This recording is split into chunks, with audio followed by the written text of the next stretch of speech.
Apakah ini permainan Pak Jokowi? Tidak. Pak Jokowi Muslim, Pak Maruf Amin Muslim. Siapa yang bermain?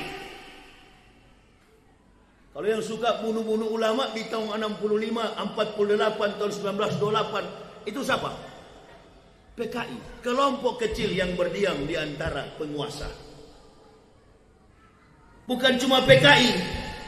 Kebijakan politik menghambat lajunya perkembangan Islam adalah pejabat-pejabat kafir yang tidak senang umat Islam ini menjadi pemimpin.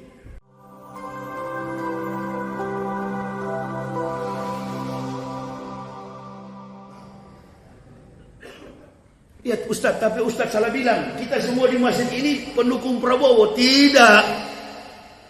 Perhitungan politik itu selalu kolektif. Mau atau tidak mau, suka atau tidak suka, senang atau tidak senang, menang atau dimenangkan, terbukti Joko Widodo Ma'ruf Amin adalah presiden kita. Betul apa betul? Betul apa betul? Nah kita lah yang bodoh. Wa ahlul rustaqi bil jahli. Orang kampung karena bodoh. Saya sendiri dulu waktu melihat Pak Jokowi masih wali kota, Allahu Akbar. Saya pribadi, ini cocok kalau jadi presiden. Jujur ini.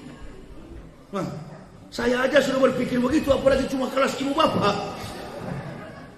Oh, gagah ini kalau jadi presiden. Begitu jadi gubernur DKI, oh gagah ini. Tapi belum lama jadi gubernur sudah mau melompat jadi malaikat. Innalillahi. Di situ saya mulai tawar hati. Betul nggak ini kira-kira ini orang? Itu kata Nabi, wa ahlur rustaqi bil jahli, orang kampung karena bodoh. Saya juga datang dari kampung, tinggal di Jakarta, otak-otak kampung.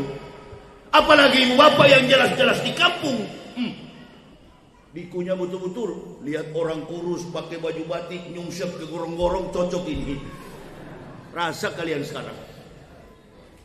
Mau tidak mau diterima. Apakah ini permainan Pak Jokowi? Tidak. Pak Jokowi Muslim, Pak Maruf Amin Muslim. Siapa yang bermain? Kalau yang suka bunuh-bunuh ulama di tahun 65, 48, tahun 1928, itu siapa? PKI. Kelompok kecil yang berdiam di antara penguasa. Bukan cuma PKI. Kebijakan politik menghambat lajunya perkembangan Islam adalah pejabat-pejabat kafir yang tidak senang umat Islam ini menjadi pemimpin. Saya di Pekanbaru kemarin, ini ada WA. Ustadz, jadwal UAS dan Tengkujul dibatalin. Kenapa? Ada jemaah bilang, karena Wakapolseknya kafirun, tidak beragama Islam. Besok-besok anak cucu kita ini sudah nggak laku. Kenapa jadi begini? Bapak tadi bilang mayoritas itu kuantitasnya. Secara kualitas sudah tidak ada, Pak. Sudah hilang di telan malam. Sudah nggak ada. Sudah tidak berwibawa. Mereka menjual nilai ketauhidan demi pangkat dan jabatan. Membiarkan kepada orang kafir untuk memimpin. Innalillahi wa inna ilaihi raji'un. Apakah negara kita akan jadi baik kira-kira kalau dipimpin oleh orang kafir? Sebentar-sebentar presiden bisa jadi. Ini kita berkumpul begini bukan tidak mau menerima. Kita negara demokrasi, voting kita itu berdasarkan jumlah penduduk. Mana yang paling banyak, itu yang memimpin. Mayoritas umat Islam ini adalah Islam, di KTP Islam, secara kependudukan sensus penduduk adalah Islam. Tapi Bapak tidak tahu, ada sebagian pejabat kita menjual keislaman kita kepada orang siapa golongan itu, Pak? Munafik. Mudah-mudahan presiden berikutnya ada KTP golongan agama Islam, Kristen, Hindu, Buddha, Konghucu, Protestan, Prosetan, yang terakhir agama baru, munafikun. Kalau malu bilang munafik, bikin agama Islam. Separuh Kristen, separuh. Nah itu yang mayoritas, Pak. Pak Kades, itu yang mayoritas. Itu yang mayoritas. Bisa jadi di dalam masjid ini ada itu dia, cuma pura-pura dia. Mampus kau. Ya. Ada dia, cuma dia pura-pura. Ya. Termasuk Pak Kades ini satu pemerintah. Ces kawan. Jangan tersinggung kita Pak Kades. Ini bukan si Ali Jaber, ini bisa ditikam, baku hantam kita. Allahu Akbar. Nah, ada golongan ini. Ini bukan FPI, bukan ban serep. Ban utama. Ban serep di mobil saya nggak pernah saya pakai itu. Tegak dalam pendirian. Nabi sudah mencontohkan begitu dalam. Kutinggalkan kepada kalian dua harta yang berharga. Quran wa sunnah. Hadis dan Quran. Wajib dan sunnah. Diamalkan dengan baik. Setelah itu berkasih sayang kamu dengan sesama Muslim. Inamal apa itu? Inamal mu'minuna ikhwah. Sesungguhnya sesama Muslim itu bersaudara. Asyidau alal kufar, keras dengan kafir. Keras dengan orang kafir bukan berarti ketemu kafir ayo kita berkelahi, bukan. Kafir, kamu jangan tinggal di sini, bukan begitu. Saya kasih contoh, ada ini masjid Al-Muttaqin, masjid orang-orang bertakwa. Di sebelah sana ada gereja Immanuel, gereja HKBP, gereja Huria Batak. Di sini ada masjid Muttaqin. Saya mau ajar kepada ibu toleransi yang sesuai dengan surat Quran surah Al-Fat 29 tadi. Asyidau alal kufar. Lalu pendetanya datang kepada Pak Imam. Pak Imam, selamat pagi Pak Imam. Pak Imam jawab, ya memang pagi, siapa bilang sore? Ada apa pendeta? Boleh nggak Pak Imam, hari Minggu pagi jemaat saya parkir mobil di halaman masjid karena gereja kami tidak punya parkiran. Sebagai Muslim kita terima atau tidak? Tolak atau tidak? Tolak atau tidak? Hah? Jangan. Mobil jemaatnya diparkir di halaman masjid. Boleh atau tidak? Boleh. Yang bilang tidak, itulah pemahaman yang tidak Islam. Kalau hanya untuk parkir silakan pendeta. Kami doakan juga jangan cuma mobil ente punya jemaah yang diparkir. Besok-besok antum juga parkir di belakang imam. Sunat sholat 5 waktu masuk Islam. Lihat apa kata pendeta, dia aminkan atau tidak. Kalau dia aminkan, insya Allah lama atau cepat pasti dia masuk Islam. Izinkan ibu bapak, itulah akhlak Islam. Ini toleransi. Jangan dipikir yang datang ini radikal lalu tidak ada toleransi. Allahu Akbar. Silakan pendeta parkir mobil jemaatmu. Karena kami umat Islam diajar toleransi antar umat beragama. Tapi untuk percaya kepada keyakinanmu kafir, keyakinanmu musyrik, sebagaimana Al-Quran yang bilang, laqad kafara allazina qalu innallaha masih ibnu Maryam. Kafirlah orang-orang yang berkata Isa anak Maryam adalah Tuhan selain Allah. Itu pendeta. Lakum dinukum waliyadin. Tuhanmu adalah Yesus Kristus, Nabi kami Nabi Isa. Coba pendeta tolong jelaskan sama saya sebagai imam masjid, istilah Yesus Kristus itu dari bahasa apa? Nah ini yang tidak pernah didebat oleh orang-orang di. Soalnya di internet ini satu goblok masalah Kristen, apalagi masalah dua-dua tolol dengan tolol berdebat. Makanya saya nggak pernah tanggapi karena debatnya debat alegoris, debat lecture, membanding-bandingkan antara Bible dengan Quran. Quran ini nggak bisa dijadikan sebagai kitab perbandingan agama, apalagi ayat-ayatnya dijadikan alat perbandingan. Ini nggak bisa dibanding, ini ditafsir secara historik kritis, tematis, sistematis, kontekstualis, teologis, dan rasional. Ini Al-Quran, wahyu, apokalipsis, diturunkan berdasarkan jejak-jejak sejarah. No history, no truth, no theory, no science. Tidak ada sejarah, maka tidak ada kebenaran. Tidak ada kebenaran, mustahil ada teori. Dan tidak ada teori, sudah dapat dipastikan tidak ada ilmu pengetahuan. Saya buktikan apa yang saya bilang. Antum kenal Nabi Muhammad dari mana? Dari Al-Quran, dari teori.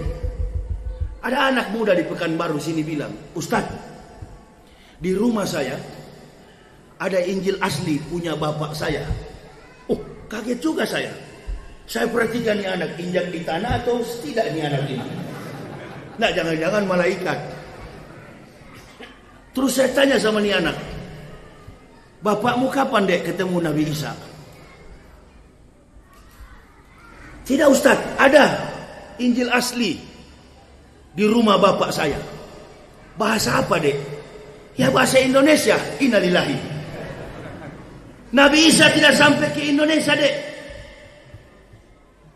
Nabi Isa hanya di seputar Nazaret, Yerusalem, Yudea, sampai ke utara Yerusalem, Mesir, Kairo. Cuma sampai di situ jalannya Nabi Isa, nggak sampai ke Indonesia. Begitu juga Rasulullah Muhammad Sallallahu Alaihi Wasallam. Kok bisa ada Injil asli di rumah kamu? Boleh nggak saya pinjam? Bahasa apa dek? Bahasa Indonesia. Oh, yang saya mau cari bahasa Ibrani, bahasa Hebreu, bahasanya Nabi Isa. Bahasa Aram, bahasanya Nabi Ibrahim. Sampai botak tuh kepala pendeta, sampai botak juga profesor Kristen dan Islam, baik yang ada di UIN maupun yang ada di sekolah tinggi teologi. Bukan teologi kalau sekarang, tolologia. Sampai botak kepala seorang profesor tidak akan mampu membuktikan Injil yang asli. Secara manuskrip, dalam konteks teori, Injil itu tidak pernah dalam bentuk kitab. Injil itu tersusun berdasarkan wahyu yang diterima oleh Nabi kita Muhammad Sallallahu Alaihi Wasallam. Saya bicara dengan pelan dulu ya. Injil itu kitab yang bercerita tentang Nabi siapa? Kamu tanya nih ibu bapak, jujur saya mau tanya. Injil itu bercerita tentang Nabi siapa? Injil itu tentang Nabi siapa? Nabi siapa? Isa. Nabi Isa orang Kristen atau Islam? Islam. Jangan munafik selama ini bapak ibu hubung-hubungkan Isa dengan Kristen kok. Jangan pelin-pelan dalam beragama. Berarti dari dulu sudah salah nggak kita memahami Islam ini? Siapa sebenarnya kita yang mualaf ini? Yang duduk di bawah atau yang ini sekarang ini? Nabi Isa itu adalah Nabi umat Islam. Satu-satunya Nabi yang diutus, direpresentasikan Allah di dalam dunia ini untuk mempersiapkan jalan datangnya min ba'di ismuhu Ahmad. Makanya berita Injil yang paling sempurna itu hanya ada di dalam Al-Quran. Isa dan ibunya memegang peran penting dalam Al-Quran. Ada nggak Musa dengan ibunya di dalam Al-Quran? Ada nggak Ibrahim dengan ibunya dalam Al-Quran? Enggak. Yang paling sempurna Maryam dengan anaknya Al-Masih dijadikan sebagai surat dalam Al-Quran. Berarti Isa Nabi dia atau Nabi kita? Atau bapak ibu mau bantah sama saya? Ustaz, Nabi Isa itu dia datang kepada orang Kristen. Mana rujukannya? Teorinya mana? Tadi saya sudah bilang, antum semua tak akan paham satu konstruksi keilmuan secara detail dan benar tanpa antum memahami sebuah teori. Sekarang saya mau tanya, Mana referensi Isa pernah menyatakan datang kepada orang Kristen? Ada. Nabi Isa dalam Al-Quran, bahkan di dalam Bible, Isa berkata di dalam Bible Matius 15 ayat 24, saya diutus, kata Al-Masih, kata Yesus, hanya kepada domba-domba yang sesat dari Bani Israel. Dan Isa berkata dalam Quran surah, sama begitu juga. Wa idz qala Isa ibnu Maryam, ya Bani Israil, inni Rasulillahi ilaikum musaddiqan lima. Ingatlah ketika Isa anak Maryam berkata, hai Bani Israel, saya adalah Rasul Allah yang diutus di tengah-tengah kamu untuk menggenapkan kitab sebelum aku. Akan datang seorang Rasul, min ba'di ismuhu Ahmad, Nabi Muhammad. Jadi dua nabi inilah yang tertulis dalam Al-Quran. Siapa yang memutarbalikan fakta ini? Ahlul kitab, ahli kitab. Ada ulama-ulama di dalam Islam yang ikut-ikutan, sama dengan di periode Jokowi ini. Asalkan dibayar, rela untuk menyesatkan umat. Kandati mengaku mubalik, ban Vespa putih di kepala, masuk ke gereja, nyanyi lagu gereja. Jago bahasa Arab, lalu mengaku sebagai mubalik. Pintar bahasa Arab, jago menyebut Quran dengan balaghahnya, pintar menyebut hadis, bahkan bersarang ratusan puluhan hadis diucapkan sebagai tameng kekuatan untuk menutupi kebohongan politik. Lebih baik ibu bapak belajar kepada ahli zikir daripada ahli ilmu. Saya pertama kali masuk Islam, guru saya di Kalimantan bilang begini sama saya, Pak Yahya, di Islam itu ada yang disebut Lauhul Mahfuz. Ruang keilmuan dalam Islam itu luas. Dah banyak sekali ketombe dulu mati. Ini karena terlalu pintar jadi ketombe jadi banyak. Susah mandi. Sini ibu-ibu, kalau sebentar foto-fotoku, kasih ketombe kalian. Kalau mau cari tahu tentang Islam Pak Yahya, Islam itu luas, lebar, tinggi, dan dalam. Dan untuk memahami itu hanya orang-orang yang mengingat Allah. Jadi maksud saya Pak Yahya kalau masuk Islam, jangan bapak belajar kepada ahli ilmu, belajarlah bapak kepada ahli zikir. Pak Maruf ini kurang apa ilmu Islamnya? Si munafikun tadi itu kurang apa ilmu Islam? Banyak lagi yang di seberang sana. Sampaikan gonta-ganti Menteri Agama sekarang ini untuk mengurus Islam saja. Semakin kau ganggu Islam, semakin kau cubit-cubit, kau robek-robek Islam, tunggu saja, semakin dahsyat musibah yang akan menimpa di negeri. Allahu Akbar.